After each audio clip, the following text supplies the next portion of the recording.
আলী খামেনিকে হত্যা করার পর আপনারা দেখেছেন লক্ষ লক্ষ মানুষ এই কথা মিডিয়ার সামনে বলেছে আলী খামেনিকে হত্যা করা সম্ভব হয়েছে, কিন্তু ইরানের লাখো আলী খামেনি রয়েছে যারা এই সাম্রাজ্যবাদ এবং পরাশক্তির মোকাবেলা করে বিশ্ব মানচিত্রে তারা মাথা উঁচু করে দাঁড়াবে। বন্ধুরা আমার, আজকে আমরা বলতে চাই বিশ্বের 90% মুসলিম অধ্যুষিত দেশ হল বাংলাদেশ। 18 কোটি মুসলমানের দেশ বাংলাদেশ। পার্লামেন্ট নির্বাচনের মাধ্যমে সরকার এবং বিরোধী দল গঠিত হয়েছে। 12 তারিখে পার্লামেন্টের অধিবেশন হতে যাচ্ছে।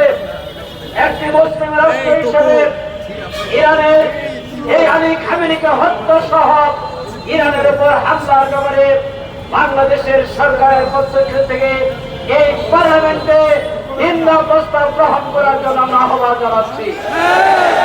আমরা মনে করি বাংলাদেশের কোটি কোটি মানুষ অন্যায়ের বিরুদ্ধে সোচ্চার প্রতিবাদ মুখর, যে কোনো পরিস্থিতিতে যে কোনো সময়ে বাংলাদেশ জামাত ইসলামের নেতৃত্বে বাংলাদেশের মানুষ ঐক্যবদ্ধভাবে সকল ষড়যন্ত্র মোকাবেলা করবে ইনশাআল্লাহ।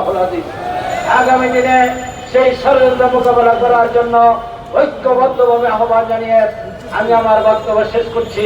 আসসালামু আলাইকুম ওয়া রাহমাতুল্লাহি ওয়া বারাকাতুহু।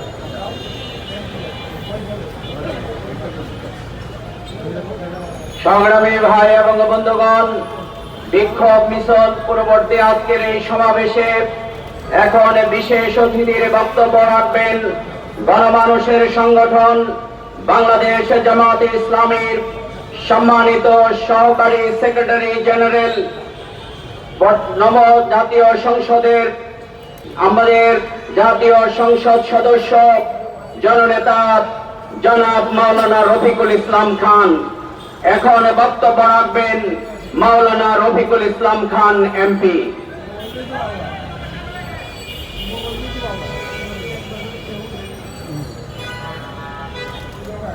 আলহামদুলিল্লাহ রাব্বিল আলামিন, আসসালাতু ওয়াসসালামু আলা রাসূলিহিল কারীম ওয়া আলা আলিহি ওয়া সাহবিহি আজমাইন। গতকালকে একটি স্বাধীন সার্বভৌম দেশ ইরানের উপর ইসরায়েলের নৃশংস হামলা এবং ইরানের ধর্মীয় নেতা আয়াতুল্লাহ খামেনিকে হত্যাকাণ্ডের প্রতিবাদে আয়োজিত আজকের এই বিশাল বিক্ষোভ সমাবেশের সম্মানিত সভাপতি, বাংলাদেশ জামাত ইসলামীর ঢাকা মহানগরী জামাতের সংগ্রামী আমির, সংগ্রামী জননেতা, বাংলাদেশের জাতীয় সংসদের মাননীয় সংসদ সদস্য, সংগ্রামী জননেতা জনাব নুরুল ইসলাম বুলবুল, আজকের এই বিশাল বিক্ষোভ সমাবেশের সম্মানিত প্রধান অতিথি, বাংলাদেশ জামাত ইসলামীর অন্যতম নায়েবে আমির, মজলুম জননেতা, বাংলাদেশের জাতীয় সংসদের সম্মানিত সদস্য, সংগ্রামী জননেতা জনাব এটিএম আজহারুল ইসলাম, কেন্দ্রীয় মহানগরীর নেতৃবৃন্দ, সাংবাদিক বন্ধুগণ, সংগ্রামী বিক্ষুব্ধ ভাই ও বন্ধুগণ, আসসালামু আলাইকুম রাহমাতুল্লাহি ওয়া বারাকাতুহু।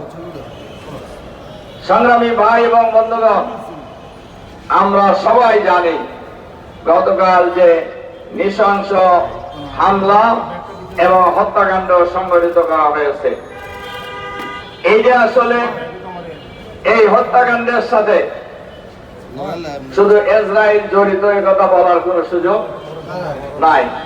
ইসরায়েলকে ইউজ করা হয়েছে, কিন্তু এর সাথে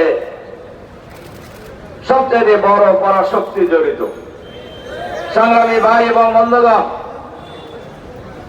আমরা আজকের এই বিক্ষোভ সমাবেশে আমরা আবার এই হত্যাকাণ্ডের আমরা তীব্র নিন্দা এবং প্রতিবাদ জানাচ্ছি। এর সাথে সাথে সারা মুসলিম বিশ্বে যে অশান্ত পরিবেশ তৈরি হচ্ছে এর জন্য আমরা উদ্বিগ্নতা প্রকাশ করছি। এইভাবে যদি পাল্টা হামলা চলতে থাকে তাহলে মুসলিম বিশ্বের শান্তি বিনষ্ট হবে। কাজেই আমরা এ ব্যাপারে সংশ্লিষ্ট কর্তৃপক্ষকে, বিশেষ করে ইরানে হামলাকারী আয়াতুল্লাহ খামেনি কে হত্যাকারীদেরকে অবিলম্বে এই হত্যাকাণ্ড বন্ধ করতে হবে। আর এই ক্ষেত্রে জাতিসংঘকে কার্যকর ভূমিকা পালন করতে হবে। মুসলিম বিশ্বকে ঐক্যবদ্ধ হতে হবে। এর সাথে সাথে আরেকটি কথা বলেই আমার কথা শেষ করব। আপনারা শুনেছেন এবং আপনারা সোশ্যাল মিডিয়ায় দেখতেও পেয়েছেন, গতকাল বাংলাদেশের চুয়াডাঙ্গা জীবননগর উপজেলায় একটি ঘটনা সংঘটিত হয়েছে। দুই ভাই বাজার করতে এসেছিলেন। এটাও আপনারা জানেন, চুয়াডাঙ্গা জেলায় দুইটি নির্বাচনী এলাকা, অর্থাৎ দুইজন সংসদ সদস্য। এই দুইজন সংসদ সদস্যই জামাত থেকে নির্বাচিত হয়েছেন। এ কারণেই কারোর গায়ে আগুন ধরে গেছে, গোটা বাংলাদেশ নিয়ে গেছে, তাতেও তাদের তৃপ্তি হয় নাই। তারা সব নিয়ে নিতে পারলে তাও তৃপ্তি হতো কেন আমরা জানি না। অন্যের জিনিস খাইতে যারা মজা পায় তাদের কোনোদিন পৃথিবীতে তৃপ্তি হয় না। সেখানে দুইজন ভাই, আপন দুই ভাই, তারা বাজার করার জন্য গ্রাম থেকে শহরে এসেছিলেন। তাদের উপর আকস্মিক ভাবে রামদা দাউকুরল নিয়ে হামলা করে তাদেরকে নৃশংসভাবে আহত করা হয়। তাদেরকে গত রাত্রে যখন ঢাকায় আনা হচ্ছিল, প্রতিমধ্যেই এক ভাই হাফিজুর রহমান নামে তিনি শাহাদাত বরণ করেন। আরেক ভাই এখনো মৃত্যুর সাথে পাঞ্জা লড়ছেন, মুমূর্ষু অবস্থায় ঢাকার একটি হাসপাতালে উনি চিকিৎসাধীন আছেন। আমরা এই ঘটনার তীব্র নিন্দা জানাই। আমরা সরকারকে বলতে চাই, হত্যাকাণ্ড ঘটিয়েছিল আগের সরকার, অনেক ঘটনা ঘটিয়েছে, কিন্তু শেষ রক্ষা তাদের হয় নাই। হত্যাকাণ্ড ঘটিয়ে, সন্ত্রাস চালিয়ে, মানুষ খুন করে ক্ষমতায় থাকা যায় না। মানুষ খুন করে দেশ পরিচালনা করা যায় না। সাময়িক হয়তো তৃপ্তি লাভ করতে পারবেন, কিন্তু ক্ষমতায় বেশি দিন থাকতে পারবেন না।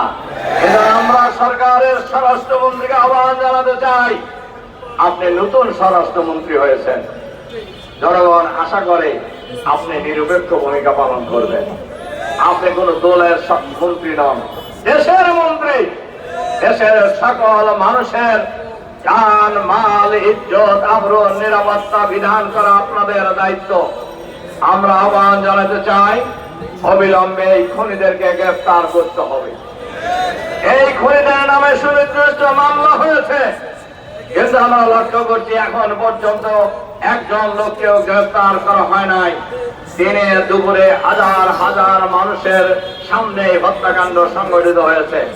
আমরা সরকারের কাছে আহ্বান জানাতে চাই, অবিলম্বে শহীদ হাফিজুর রহমানের হত্যাকাণ্ডের সাথে যারা জড়িত এই খুনিদেরকে গ্রেফতার করতে হবে। তাদেরকে দৃষ্টান্তমূলক শাস্তির ব্যবস্থা করতে হবে। দেশের সন্ত্রাসী কর্মকাণ্ড বন্ধ করতে হবে, চাঁদাবাজি বন্ধ করতে হবে, দুর্বৃত্তনা বন্ধ করতে হবে, দেশের মানুষকে শান্তি দিতে হবে। নইলে অতীতের সরকারের বিরুদ্ধে বাংলাদেশের মানুষ যেভাবে ঐক্যবদ্ধ প্রতিরোধ করে তুলেছিল, এই হত্যাকাণ্ড যদি শুরুতেই বন্ধ করানো হয়, বাংলাদেশের মানুষ ঐক্যবদ্ধ প্রতিরোধ করে তুলবে বাংলাদেশে।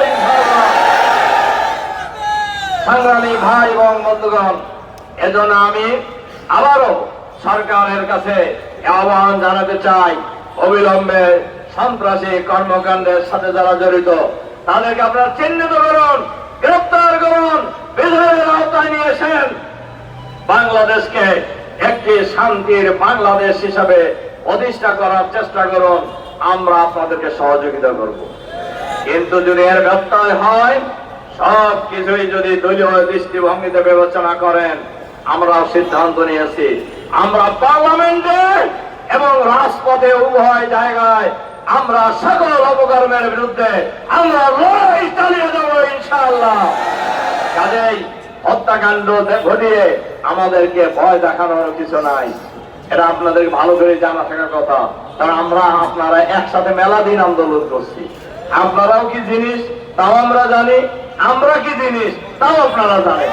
কাজেই আমরা বলবো এই সমস্ত হত্যাকাণ্ড, সন্ত্রাসী কর্মকাণ্ড আল্লাহর হস্তে বন্ধ করুন।